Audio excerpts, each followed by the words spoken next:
Shalom, selamat pagi jemaat Tuhan. Berjumpa kembali dalam doa pagi online. Hari ini saya ajak saudara menghayati kembali karya salib Tuhan, menebus dosa kita.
Yesus Tuhan penolong.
Mari kita berdoa, minta tuntunan Tuhan.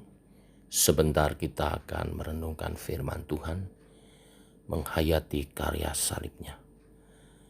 Bapa, pimpinlah pemberitaan firman sebentar, supaya kami mengerti dan makin menghayati karya salib-Mu. Dengan pengertian itu, kami akan bertumbuh dan meneladani Kristus sebagai Tuhan dan Juru Selamat kami. Berfirmanlah Bapa, kami siap mendengar dalam nama Tuhan Yesus Kristus. Amin. Bapak Ibu, renungan kita pagi hari ini, Markus pasal 15, ayat 20 sampai 32. Judul perikop, Yesus disalibkan. Sesudah mengolok-olok Dia, mereka menanggalkan jubah ungu itu daripadanya dan mengenakan pula pakaiannya kepadanya. Kemudian Yesus dibawa keluar untuk disalibkan. Pada waktu itu lewat seorang yang bernama Simon orang Kirene, ayah Alexander dan Rufus, yang baru datang dari luar kota. Dan orang itu mereka paksa untuk memikul salib Yesus. Mereka membawa Yesus ke tempat yang bernama Golgota, yang berarti tempat tengkorak. Lalu mereka memberi anggur bercampur mur kepadanya, tetapi ia menolaknya. Kemudian mereka menyalibkan Dia. Lalu mereka membagi pakaiannya dengan membuang undi atasnya untuk menentukan bagian masing-masing. Hari jam 9 ketika ia disalibkan, dan alasan mengapa ia dihukum disebut pada tulisan yang terpasang di situ, Raja orang Yahudi. Bersama dengan Dia disalibkan dua orang penyamun, seorang di sebelah kanannya dan seorang di sebelah kirinya. Demikian genaplah nats Alkitab berbunyi, ia akan terhitung di antara orang-orang durhaka. Orang-orang yang lewat di sana menghujat Dia, dan sambil menggelengkan kepala mereka berkata, "Hai engkau yang mau merubuhkan bait suci dan mau membangunnya kembali dalam 3 hari, turunlah dari salib itu dan selamatkan dirimu."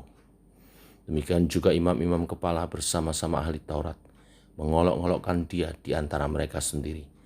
Dan mereka berkata, orang lain ia selamatkan, tetapi dirinya sendiri tidak dapat ia selamatkan.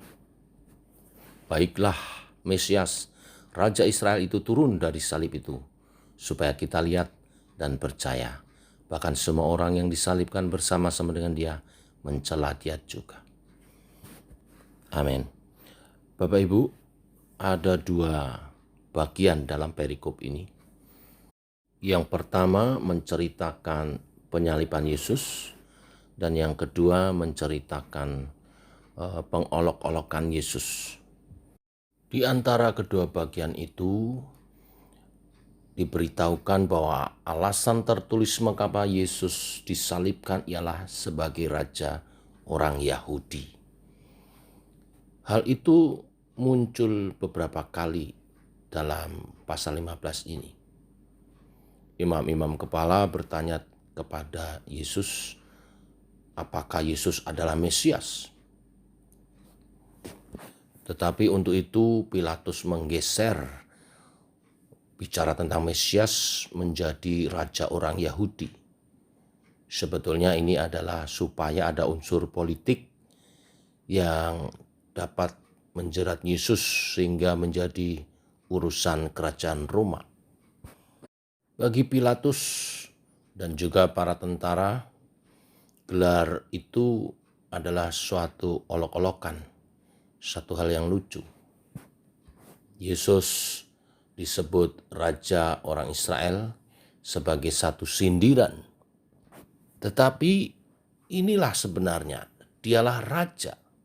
Hanya dengan cara yang mengakitkan atau yang tidak sewajarnya. Yesus menjadi Raja di atas salib untuk menyelamatkan kita. Yesus menjadi raja dengan menebus umatnya, dengan kematiannya, dengan darahnya. Kita selayaknya kagum, bersyukur, dan dengan demikian cara pandang kita tentang dunia berubah. Kita mesti belajar siap merendahkan diri demi kepentingan orang lain, seperti apa yang dilakukan Yesus menerima salib. Pagi hari ini saya tidak terlalu banyak mengekspos tentang salib ini, tetapi saya ingin setiap kita mengambil teladan atas penyaliban Yesus. Teladan untuk mementingkan orang lain daripada diri sendiri. Teladan untuk merendahkan diri, menerima kehendak Tuhan. Teladan untuk tetap setia walaupun menderita. Tetapi di balik itu semua, di balik penderitaan, di dalam Tuhan ada kemuliaan. Banyak implikasi dari pandangan dunia dibukakan oleh pengorbanan Yesus. Tetapi implikasi-implikasi itu belum bisa dilakukan selama manusia masih memiliki imajinasi secara duniawi. Kita membutuhkan pimpinan Roh Kudus. Seperti murid-murid, sampai pada kebangkitan Kristus pun mereka masih belum bisa dapat mengerti karya salib Kristus. Sampai mereka dicelikkan saat mereka dipenuhkan oleh Roh Kudus.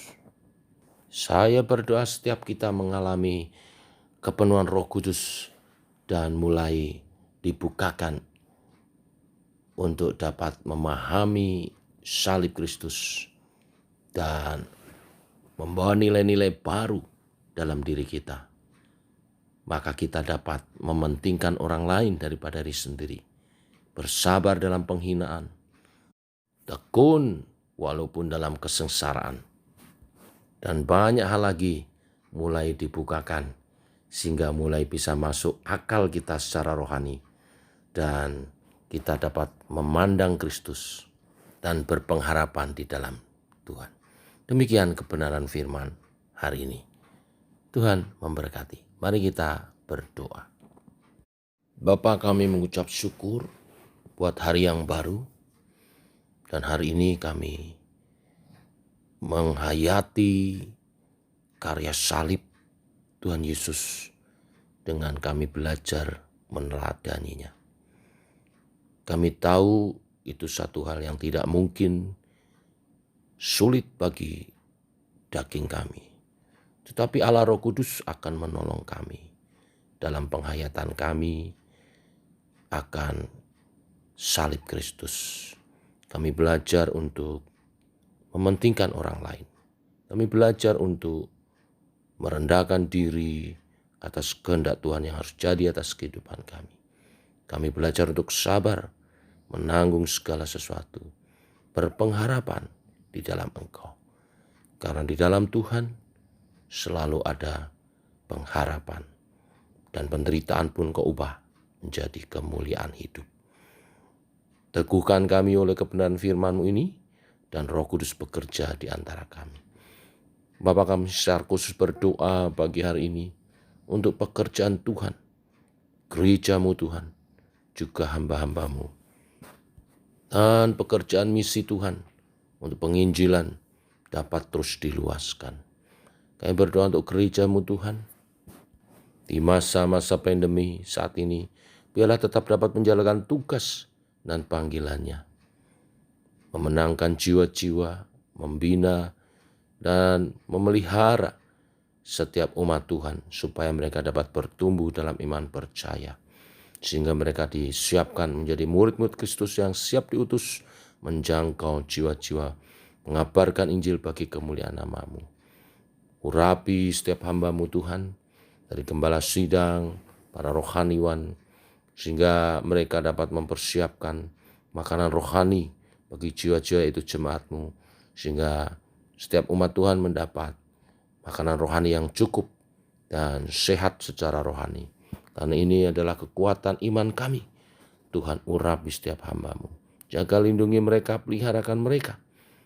Sertai setiap persiapan firman Tuhan dan pelayanan mereka. Kami berdoa untuk majelis gereja Tuhan yang membantu pelayanan hamba-hamba-Mu secara operasional dan organisasi. Tuhan juga cover kehidupan mereka dan keluarga mereka, sehingga tidak menjadi batu sandungan tetapi teladan untuk pekerjaan Tuhan lebih diluaskan, untuk pekerjaan Tuhan dilancarkan, dan pemberitaan Injil boleh semakin maju. Kami berdoa supaya Tuhan pekerjaan misi juga dapat dimajukan. Bersama dengan keadaan dunia yang takut akan pandemi, orang mencari Tuhan dan menemukan Engkau melalui kabar sukacita berita Injil keselamatan bagi mereka. Berkati dan urapi para utusan misi dan juga umat Tuhan supaya mereka berhati misionari untuk menyampaikan Injil keselamatan bagi dunia ini. Secara khusus berdoa untuk Indonesia. Kami rindu makin banyak jiwa dimenangkan di negeri kami ini Tuhan, sehingga Indonesia dilawat dalam kemuliaan Tuhan. Demikian doa-doa kami naikkan di dalam nama Tuhan Yesus Kristus. Amin. Demikian doa pagi kita saudara. Selamat pagi, selamat berjalan bersama dengan Tuhan. Shalom.